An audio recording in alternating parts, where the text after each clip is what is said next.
स्त्री शिक्षणाच्या प्रणेत्या क्रांतिज्योती सावित्रीबाई फुले यांची आज जयंती।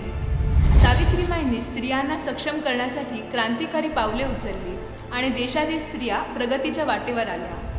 हाच आदर्श डोळ्यासमोर ठेवून मुख्यमंत्री श्री एकनाथ शिंदे हे देखील स्त्रियांना अधिक सक्षम करण्यासाठी विविध कल्याणकारी निर्णय घेत आहेत।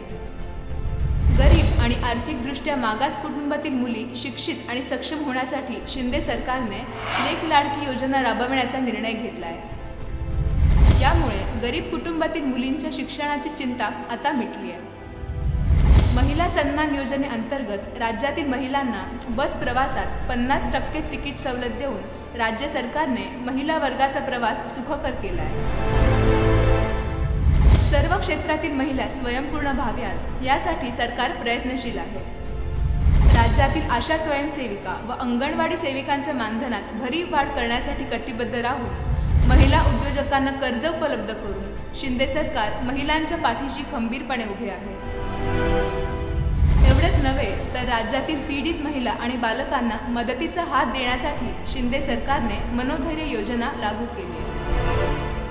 चूल आणि मूल या समीकरणातून बाहेर पडून स्त्रियांनी प्रगती करावी, स्त्रिया स्वयंपूर्ण व्हाव्यात यासाठी सावित्रीबाईंनी संघर्ष केला।